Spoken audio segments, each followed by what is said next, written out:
CSK அணி வந்து பார்த்திங்கன்னா வந்து நம்பவே ஒரு ஃபஸ்ட் சீசன் தவிர மிச்ச எல்லா சீசனுமே வந்து பார்த்திங்கன்னா வந்து ஒரு மோஸ்ட் கன்சிஸ்டன்ட் கோச்சாக வந்து மிச்ச டீம்லாம் வந்து பார்த்திங்கன்னா வந்து ஒரு 2-3 சீசன் வந்து டீம் நல்லா பண்ணினாலே மொத்த மேனேஜ்மெண்ட்டும் மாற்றிடுவாங்க. அதே மாதிரி வந்து ஆனால் சிஎஸ்கே நிறுவனத்தை பொறுத்த வரைக்கும் வந்து பார்த்திங்கன்னா வந்து ஒருத்தர் மேலே ஃபேத் வச்சு இத்தனை வருஷமாக வந்து ஒரு கோச்சாக இருந்தவர் தான் வந்து ஸ்டீவன் ஃப்ளெமிங் என்னென்னு பார்த்திங்கன்னா வந்து ரீசெண்டாக வந்து பார்த்திங்கன்னா வந்து செய்திகள் என்ன வெளியிட்டிருக்குன்னு பார்த்திங்கன்னா வந்து ஸ்டீவன் ஃப்ளெமிங் வந்து பார்த்திங்கன்னா வந்து ரால்ரோட வந்து பார்த்திங்கன்னா வந்து கோச்சோட வந்து பார்த்திங்கன்னா வந்து அவரோட கான்ட்ராக்ட் எண்ட் ஆக போகுது. அதனால் வந்து அடுத்து இந்தியன் கோச்சாக ஆல் ஃபார்மேட் கோச்சாக வந்து ஸ்டீவன் ஃப்ளெமிங் இருப்பார் அப்படிங்கிற மாதிரி வந்து பார்த்திங்கன்னா வந்து நியூஸ் வெளியாகிட்டு இருக்குது.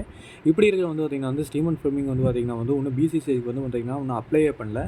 அப்படி ஒரு பேரை வந்து பார்த்திங்கன்னா அவர் அப்ளை பண்ணார்னா வந்து பார்த்திங்கன்னா வந்து எல்லாத்தோட வீரர்கள் மட்டும் இல்லாமல் வந்து பார்த்திங்கன்னா பிசிசிஐயில் இருக்கிற முக்கியமான ஆளுகளுக்கு எல்லாத்துக்குமே வந்து பார்த்திங்கன்னா வந்து ஸ்டீவன் ஃப்ளெமிங் மேலே வந்து பார்த்திங்கன்னா வந்து ஒரு பெரிய நம்பிக்கை இருக்கிறதாகவும் அவர் அப்ளை பண்ணாலே வந்து அவர்கிட்ட செலக்ட் பண்ண போகிறதாகவும் வந்து பார்த்திங்கன்னா வந்து செய்தி வெளியிட்டிருக்கு. இதனாலே வந்து ஸ்டீவன் ஃப்ளெமிங் வந்து அப்ளை பண்ணால் வந்து கன்ஃபார்ம் வந்து பார்த்திங்கன்னா வந்து அவருக்கு தான் வந்து பார்த்திங்கன்னா நெக்ஸ்ட் இந்தியன் ஒரு கோச் வந்து ஆல் ஃபார்மேட்டில் கிடைக்கும். சிஎஸ்கே தமிழில் வந்து பார்த்திங்கன்னா வந்து ரொம்ப சூப்பராக விளையாண்டுருக்குன்னே சொல்லலாம்.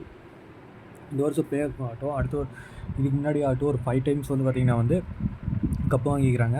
ஸ்டீவன் ஃப்ளெமிங் பொறுத்த வரைக்கும் ஒரு காமன் கூல் கோச். எந்த ஒரு டிசிஷனுமே வந்து பார்த்திங்கன்னா வந்து அவர் ஓவராக வந்து மிச்ச கோச்சுகளாட்ட வந்து பார்த்திங்கன்னா வந்து ஒரு பிளேயர்ஸ் மட்டும் இருக்கிறதோ அவரோட வேலை என்னமோ அவர் சிம்பிளாக சொல்லிட்டு முடிச்சிருவார். ஸ்டீவன் ஃப்ளெமிங்க்கு வந்து பார்த்திங்கன்னா வந்து அவர் கோச் ஆகிட்டார்னா சென்னை சூப்பர் கிங்க்கு வந்து யார் கோச்சாவா அப்படிங்கிற மாதிரி வந்து பார்த்திங்கன்னா வந்து செய்தியில் வெளியாச்சு. ஸோ ஒரு வேளை ஸ்டீவன் ஃப்ளெமிங் வந்து பார்த்திங்கன்னா இந்தியன் கோச் ஆகிட்டா வந்து எம்எஸ் தோனி இந்த வருஷத்தோட வந்து ரிட்டையர்ட் ஆகிட்டா எம்எஸ் தோனி வந்து பார்த்திங்கன்னா வந்து சிஎஸ்கே ஃப்ரான்ச்சைஸோட வந்து பார்த்திங்கன்னா வந்து சிஇஓவும் அடுத்து மட்டும் இல்லாமல் வந்து பார்த்திங்கன்னா வந்து அவர் சென்னை சூப்பர் கிங் அணி வந்து பார்த்திங்கன்னா வந்து நெக்ஸ்ட் கோச்சாக அவர் செயல்படுவார் அப்படிங்கிற மாதிரி தருணுது.